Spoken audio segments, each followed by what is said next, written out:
哎呀，这就是家有神兽的日常啊，每天就这样。小梅发小汪宝的第4支视频，祝奶奶生日快乐。小梅的文案：外面有千万种声音，但在我们家里只有开心笑的声音。在生活中，我们每天都会接收到各种各样的声音，有质疑的、期待的、建议的、开心的、难过的。但我们要明白，不是所有的声音都值得我们去在意、去消耗自己。只有成为自己本身，我们才能真正的感受到生活的意义和快乐。希望我们都能在听各种声音的过程中，依然保持清醒，成为独一无二的自己。各位姐姐们，今天是我奶奶的生日哟，祝我奶奶生日快乐哦。然后今天我老爸又去外地出差了，终于没人用胡渣脸磨我了。小王宝真太可爱了。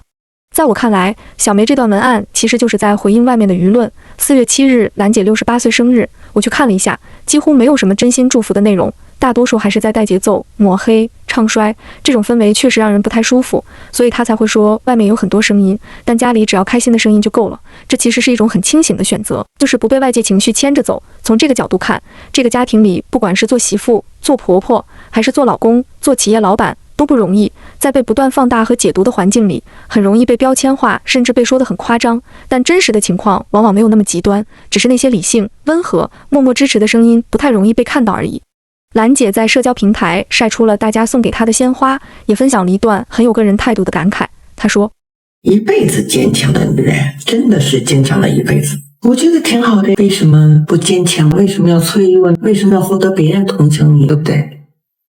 我们有一颗同理心，我们有一颗善良的心，我们有一颗爱心就够了，用不着别人来同情你。我们女人总是想获得别人的同情，别人的同情的同时也成为别人茶余饭后的一些调味品，没有必要让别人在背后议论。我是一个不让别人在背后说你后脊梁的人，只要你严于律己，只要你自律，人家就不会戳你后脊梁。到今天为止，兰姐在商场30多年了，当说起兰姐的时候都是这个。在我看来，兰姐确实不需要外界的同情，这一点是能理解的，但她未必不需要被理解，尤其是来自儿子的理解和肯定。这种情感其实更真实也更重要。我们作为旁观者，说白了，看到的只是表面，看的是一个家庭在舆论和生活交织下如何一遍遍把混乱收拾好，再拼凑起来。但很多真正的情绪是发生在家庭内部的，是外人很难触及的。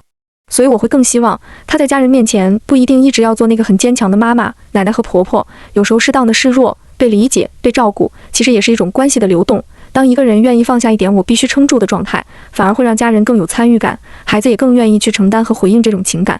当然，放在他现在的处境里，这种强调自律和边界的态度本身也是一种保护。在外界声音复杂甚至有些失真的环境下，越克制越不容易被情绪带着走。只是对于大多数人来说，并不一定要走到这么极致，适当的表达脆弱，获得支持本身也是一种很正常也很健康的能力。关键还是看自己选择用什么方式去面对生活。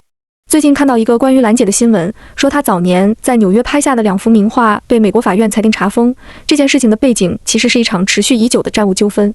简单来说，就是债权方认为他在过去的资产安排中存在通过其他公司持有资产，从而规避债务的情况，所以向法院申请追偿。而目前的裁定是支持对相关资产进行处置，这本质上还是一个在法律程序里的商业问题。但说实话，我在看这个新闻的时候，会有一个很明显的感受，就是它已经不只是一个单纯的事件了，在传播过程中被不断放大，甚至被带入了一些和事件本身关系不大的内容，比如前媳妇相关的话题。评论区的情绪也比较重，很多表达已经不只是讨论事实，而是夹杂了立场和情绪。这种情况下，其实很难看到一个完整、干净的信息版本。所以对我来说，这个新闻我不会急着去下结论。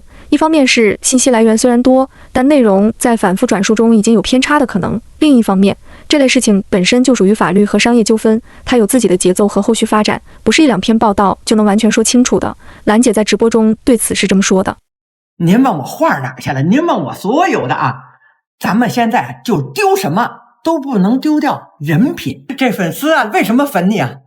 我给您讲俩故事行吗？嗨，兰姐，您来这60多年都干了哪些事儿？我是30岁啊，出国打了6份工，每天啊，3年2万美金回国创业，那是91年，一开阿兰酒家直到今天啊。咱就不讲这9条命啊，咱先讲2条命好吗？咱就说前2天啊，我去东方广场敲江南，我特别有感触啊。这个我03年呢3月16号东方广场开业的啊。那天剪彩啊，约好了好多人，哎，都没到，我都不知道为什么。才知道那天东方广场有2个得了那个 SARS 的，但是我们那个时候有11家俏江南的，03年没有一家店停业的。在这之前呢，我去东莞去采购去时候，其实我也得了，不知道是不是 SARS 啊，上吐下泻发高烧，倒在那个酒店呢，3天3夜，这我们的员工都知道，找不着我了。我醒来说就在地上躺着，地毯上全是吐的，我在门口呢挂了一个请勿打扰，因为我很难受的，所以呢3天3夜啊，就是这么一个状态，活回来了啊。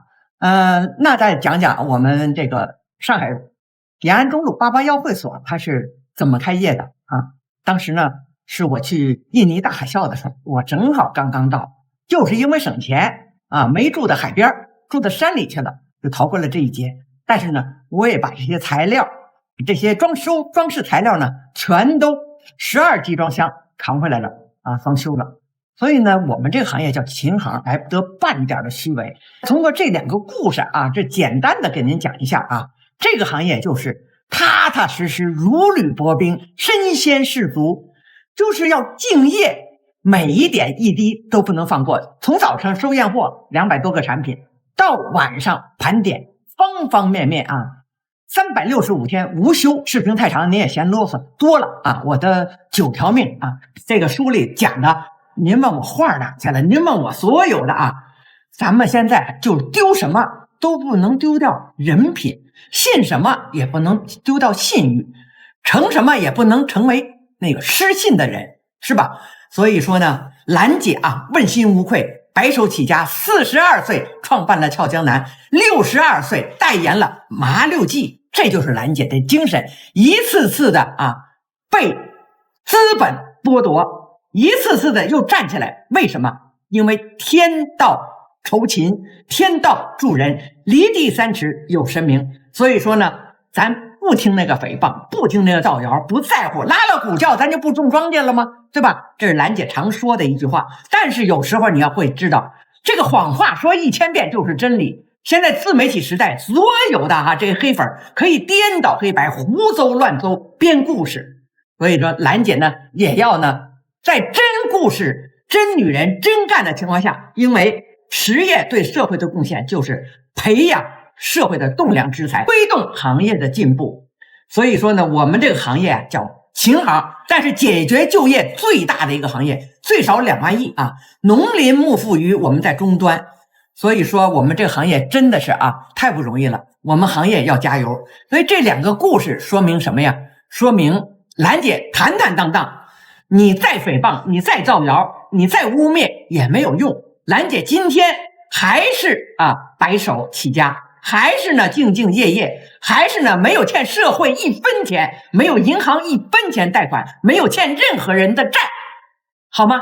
起码良心债不欠，员工的债不欠，供应商的债不欠，物业房租的水电的任何债没欠啊，没拿着钱跑了，咱被资本给裹挟了不丢人，咱就怕卷着钱跑了，那才真叫丢人。不但丢人，一定会受到惩罚的，而不是良心的惩罚，因为这些人没什么良心，一定会受到惩罚的。所以说您造谣诽谤，您断章取义，您也一样。未完待续啊，且听我下次再给您讲我的故事啊。今天呢是我的生日，我还要继续努力工作，咱60多年如一日，为这个社会输出正能量，为女性争光，为咱中国女性争光，做一个世界级的企业是我的梦想。只能说家家有本难念的经，汪家的这本经因为被放在放大镜下看起来格外复杂，其实很多矛盾放在任何一个家庭里，换个环境未必会被无限放大，我们作为旁观者看到的也只是其中的一部分，而不是全部的生活。对比之下，普通人的日子反而简单一些，没有那么多外界的声音干扰，能把自己的小生活过好，其实已经是一种难得的踏实和幸福，你们说是吧？最后也祝兰姐生日快乐，幸福安康，也希望她能多一点时间留给自己，适当放一放手，让年轻人去承担他们各自的人生。好了，今天就分享到这里，祝大家每天都有好心情、好的身体、好的心态去面对自己的生活。都干了